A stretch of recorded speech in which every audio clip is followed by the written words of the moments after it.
Hello YouTube, Jeff Steele here with Steel Navigator. Today we have the Part 11 update of the current ammo and gun shortages in America. I was speaking to a friend of mine.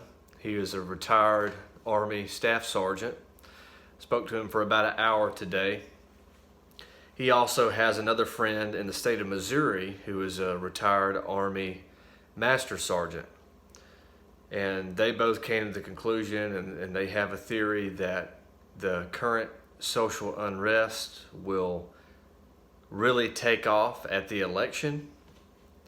No matter who wins, no matter what the outcome is, there will be a major uprising. That is what they are predicting during and especially after. And it doesn't matter who wins. And one tip that he has been going by is basically if anybody asks him about his supplies, he never tells what he has. So no matter what supplies you have, keep that information to yourself. If you got tons of guns and ammo and food stores, keep that for your information and the loved ones that you're going to be supplying that to, for their information only. So you can tell them you might have, oh, I got a broke down old shotgun handed down from my grandfather or something, but to give them something, but never divulge that type of information. Also, I was at the IHOP this morning in a small town in North Georgia. It's one of the very few places you can go in to sit down and have breakfast. All the other places are closed for dine-in, it's takeout only. So went in, they have everything set up for social distancing. There was a line just to get up to the register to put your name on the waiting list. It was about a 30-minute waiting list. They had two different swing glass doors. One side was for entering in the restaurant, one side was for exiting. They had signs on the inside of the doors, which I did not see going in. So I was standing in the line waiting to put my name on the list. And little did I know I was standing in front of the door that had the exit sign on it. Now both doors could be passed through to exit the building, but one just had the sign that said exit on it. Well, I may be standing there 2 minutes. A middle-aged woman approaches me in the door, and I'm minding my own business, and she looks at me in a very hostile manner and says, "Can you please move? I'm trying to exit the building. You're standing in front of the exit door." In a very rude, hostile manner. And it sort of caught me off guard. I'm in my own state of mind, minding my own business, and I was kind of thought it being unusual. And at that point, I really didn't want to engage her on any level. I just didn't say anything. I just stepped aside, let her pass through the door that said exit on it when she could have very easily went through the other door. It wasn't as if there was a crowd coming through the other side.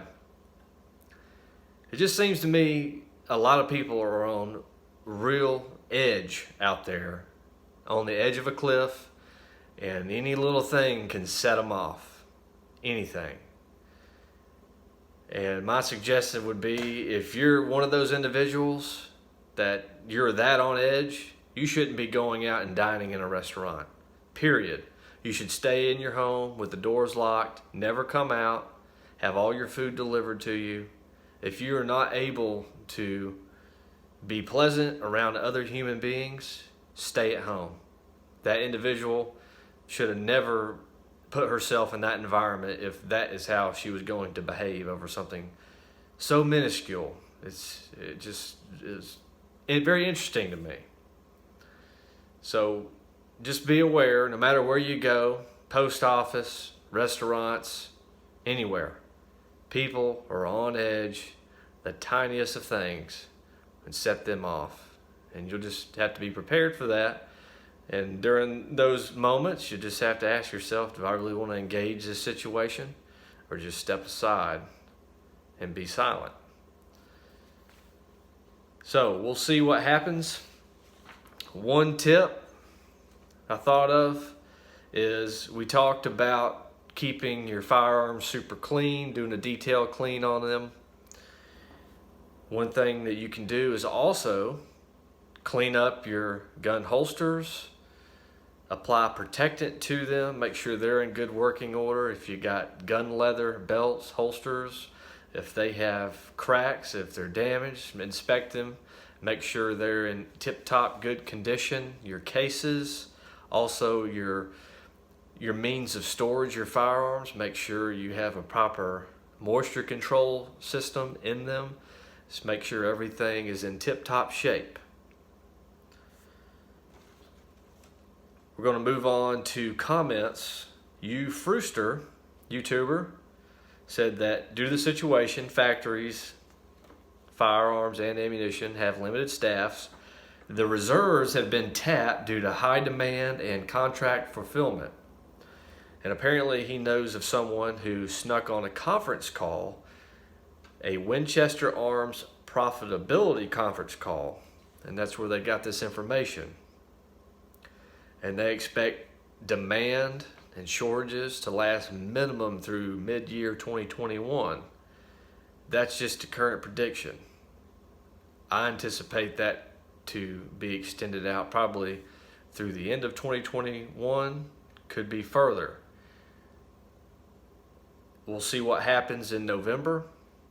Again, we have 2 retired Army, a staff sergeant and a master sergeant, both in agreements, and they have a theory that we will see the highest, a major social uprising around the election. No matter who wins, doesn't matter. It's going to happen. That's their prediction, and they are preparing accordingly.